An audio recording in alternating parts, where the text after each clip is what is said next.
नमस्कार, मैं हूं आकांक्षा पांडे और आप देख रहे हैं IBC 24। शाम के 7 बज रहे हैं और वक्त हो गया है मध्य प्रदेश के बुलेटिन का।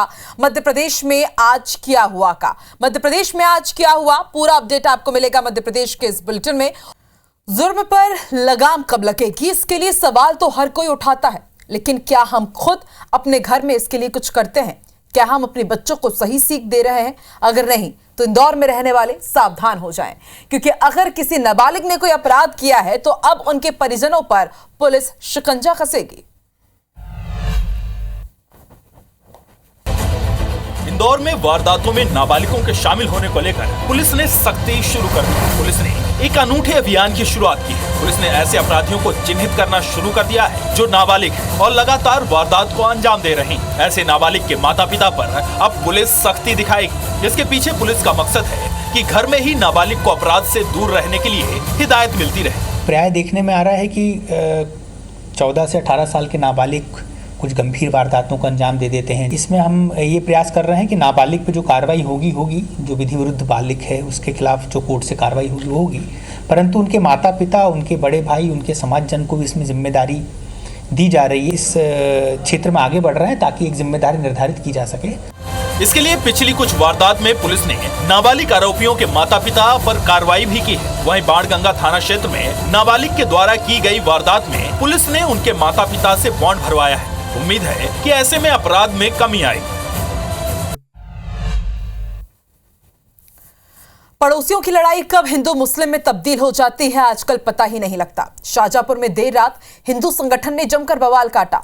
संगठन के लोगों के आरोप है कि विवाद के दौरान समझाने पहुंचे विश्व हिंदू परिषद के नेता पर मुस्लिम पक्ष के लोगों ने हमला कर दिया और बवाल इतना बढ़ गया कि प्रशासन के भी पसीने छूट गए।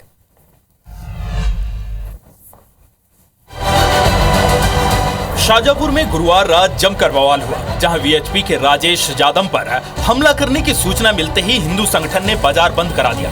करीब 1 घंटे तक शहर में तनाव की स्थिति बनी रही।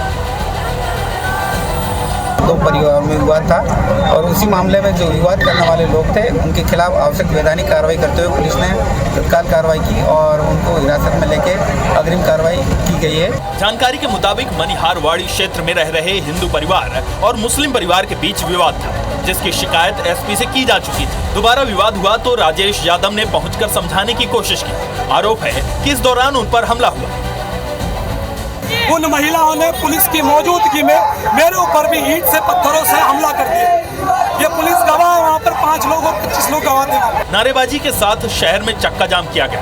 बीजेपी विधायक अरुण भीमावत के आश्वासन के बाद लोगों ने नारेबाजी बंद की।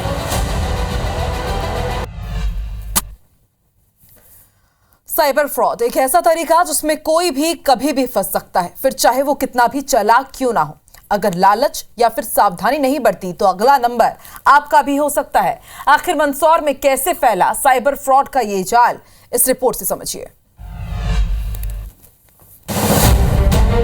ऑनलाइन फ्रॉड के मामले लगातार बढ़ते जा रहे हैं। मंदसौर पुलिस ने भी लोगों को ऑनलाइन फ्रॉड से बचने की अपील की है। जिले में 4 साल में करीब 425 साइबर फ्रॉड के मामले दर्ज हुए हैं, जिसमें पुलिस ने 27 लाख रुपए फ्रीज करवाए। वहीं 9 लाख रुपए पीड़ितों के खाते में वापस भी करवाए हैं। तो मंदसौर पुलिस के सामने जो है 425 प्रकरण साइबर फ्रॉड व साइबर अपराध के संबंध में पंजीबद्ध हुए हैं। इसमें करीब 27 लाख रुपए मंदसौर पुलिस के द्वारा फ्रीज करवाया गया है। करीब 9 लाख रुपए जो है पुलिस ने जो फरियादी है उनके खातों में वापस भी करवाया। बैंक अकाउंट में पैसे आ जाते थे, उनसे इन्वेस्टमेंट कराते रहते थे। जब वो पैसे मांगता था तो कॉल बंद कर देते थे, अपना नंबर चेंज कर लेते थे। उधर मंदसौर के शामगढ़ में उज्जैन और भोपाल की साइबर टीम ने ऑनलाइन ठगी को लेकर मिल रही लगातार शिकायतों के बाद दबिश दी और लड़के लड़कियों समेत 22 लोगों को पकड़ा है, जिसे लेकर साइबर के ADG योगेश देशमुख ने बताया कि कॉल सेंटर चलाकर लोगों को ठगने का काम किया जा रहा था। मध्य प्रदेश में पिछले कई महीनों से खाद पर विवाद जारी है। सहकारी समितियों में खाद की कमी लगातार बढ़ रही है। किसान बड़ी मुश्किलों से जूझ रहे हैं। आखिर किसान कैसे खेती कर पाएगा? बिना खाद कैसे अन्न उगा पाएगा?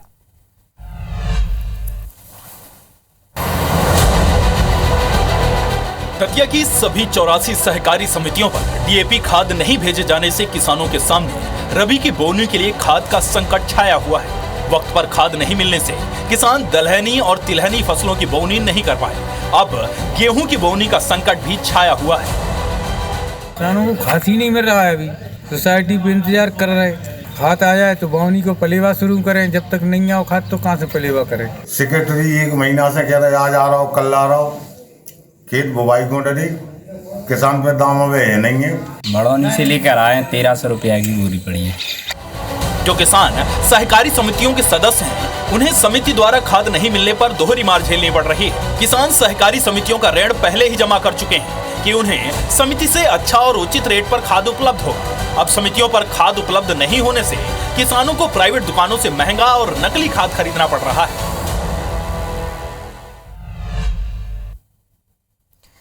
भगवान बिरसा मुंडा ने अंग्रेजों के अत्याचार के खिलाफ जनजातीय समाज को न सिर्फ खड़ा किया बल्कि उनके खिलाफ लड़ाई भी लड़ी। उनकी वीरता को याद करते हुए जनजातीय गौरव दिवस मनाया जा रहा है। मध्य प्रदेश के 2 शहर शहडोल और धार में भी जनजातीय गौरव दिवस मनाया गया, जिसमें सीएम डॉक्टर मोहन यादव, राज्यपाल मंगूभाई पटेल समेत दूसरे वरिष्ठ नेता भी शामिल हुए। तो 2 तस्वीर हम आपको दिखा रहे हैं। बिरसा मुंडा की जयंती पर आज भगवान बिरसा मुंडा को नमन किया गया, जनजातीय गौरव दिवस मनाया गया और जनजातीय गौरव दिवस के मौके पर 2 तस्वीर हम आपको दिखा रहे हैं। शहडोल और इसके साथ धार, जो कि आदिवासी बाहुल्य क्षेत्र है, जनजातीय क्षेत्र है, यहां पर आज तमाम दिग्गज शामिल रहे। सीएम डॉक्टर मोहन यादव के साथ राज्यपाल मंगूभाई पटेल भी शामिल हुए।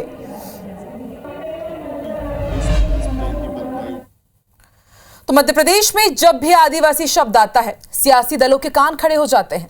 मोहन सरकार ने जनजातीय गौरव दिवस को भव्य बनाने के लिए कई कार्यक्रम आयोजित किए, तो कांग्रेस अब इन कार्यक्रमों को लेकर सरकार पर निशाना साध रही है, 13 सवाल पूछ रही है। देखिए रिपोर्ट। एक और जहां मध्य प्रदेश में जनजातीय गौरव दिवस मनाया जा रहा है, तो वहीं इसे लेकर अब सियासत भी शुरू हो गई है। उमंग सिंगार ने आदिवासियों पर अत्याचार और पेशा एक्ट जैसे कई मामलों पर सरकार से सवाल पूछे। जो स्थिति प्रदेश में आदिवासियों की, क्या इसके बारे में मोहन यादव जी बोलेंगे? क्या आदिवासी युवाओं को जो छात्रवृत्ति मिलती उन्हें समय पे नहीं मिलती, क्या इनको समय पे मिलेगी? विश्व आदिवासी दिवस को लेके क्या सरकार इस पर छुट्टी घोषित करेगी? सिंघार ने निशाना साधा तो बीजेपी ने भी बयानों के तीर छोड़े।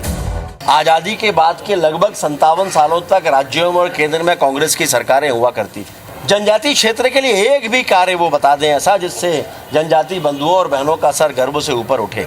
अरे उन्हें सर छिपा कर रहने के लिए पक्का घर भी तब मिला जब माननीय प्रधानमंत्री नरेंद्र मोदी जी आए हैं। कोई कुछ भी कहे, लेकिन सवाल यह है कि क्या किसी भी पार्टी के लिए आदिवासी वोट बैंक से भी ज्यादा मायने रखते हैं?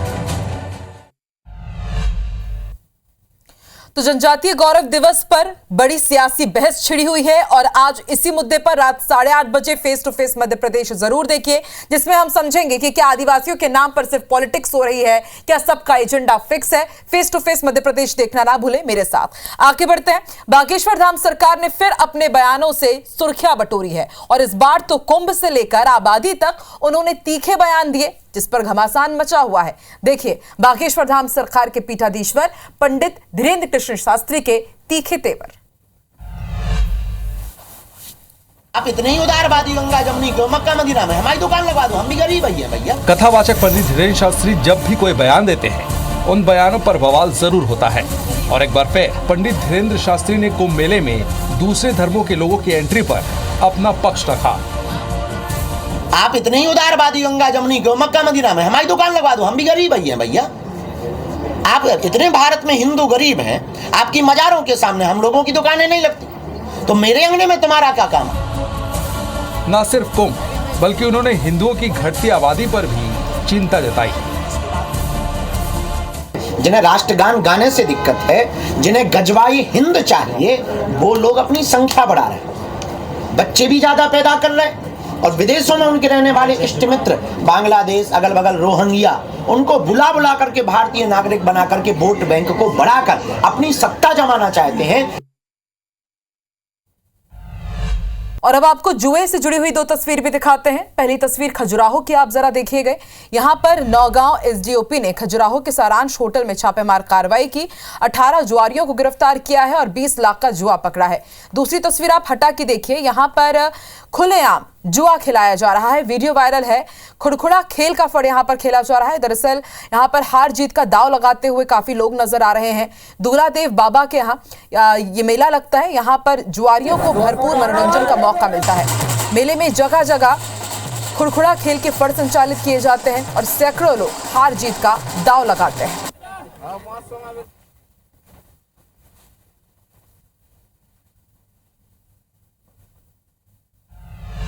क्या आप भी ब्रांडेड मिनरल वाटर पीते हैं तो ये खबर आपके लिए है। ग्वालियर में मिनरल पानी के नाम पर जहर बनाने की फैक्ट्री का खुलासा हुआ है।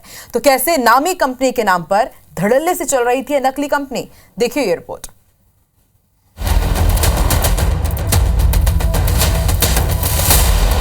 अब तक नकली मावा, नकली घी और नकली सामान बनते तो आपने देखा होगा, लेकिन ग्वालियर में नामी कंपनी के नाम से नकली पानी की बोतल तैयार करने वाली फैक्ट्री का खुलासा हुआ है। मुंबई हाई कोर्ट के आदेश पर एडिशनल स्पेशल रिसीवर की मौजूदगी में फैक्ट्री पर रेड कर इसे सील किया गया।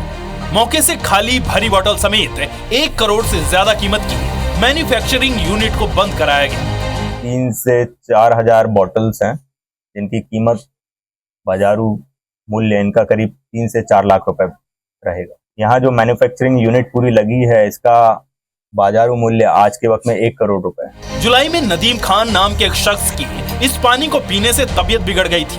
वो आईसीयू में भर्ती भी हो गए थे, जिसके बाद नदीम के परिजनों ने शिकायत की। लीगल एक्शन लेते हुए नामी कंपनी को नोटिस भेजा गया। नोटिस पर कंपनी ने मुंबई हाई कोर्ट का दरवाजा खटखटाया। हाई कोर्ट में बिजलेरी कंपनी के द्वारा देश भर में नामी कंपनी के नाम से मिलती जुलती पानी की बोतल बेचने से जुड़ी जानकारी और सबूत दी, जिसके बाद मुंबई हाई कोर्ट के आदेश पर ग्वालियर के विनय नगर सेक्टर 3 स्थित ग्वालियर बेवरेज नाम से संचालित पानी की बोतल पैक करने वाली फैक्ट्री पर कार्रवाई की गई। कोर्ट ने एडिशनल स्पेशल रिसीवर अपॉइंट किया था, तो उसी आधार पर मैं यहाँ आज एक फैक्ट्री पर आया हूँ जो कि विनय नगर के सेक्टर 3 में है। और वहाँ मैंने कुछ बॉटल्स और कुछ खाली बॉटल्स और रैपर्स और उनके ढक्कन जो हैं वो जब्त किए हैं। ये सिर्फ एक केस या घटना नहीं है, ये एक बड़ी समस्या है जो रेलवे या कहीं भी सफर कर रहे लोगों को झेलनी पड़ती है। देश भर में हर जगह नकली कंपनी की पानी बोतल धड़ल्ले से बिक रही है और लोगों की जिंदगी के साथ खिलवाड़ हो रहा है। नासिर गौरी, IBC 24, ग्वालियर। और मध्य प्रदेश के स्पेशल बुलेटिन में फिलहाल इतना ही। मुझे दीजिए इजाजत और आगे देखिए हमर बानी हमर गोट छत्तीसगढ़ में क्या है खास, छाया चौधरी के साथ। नमस्कार।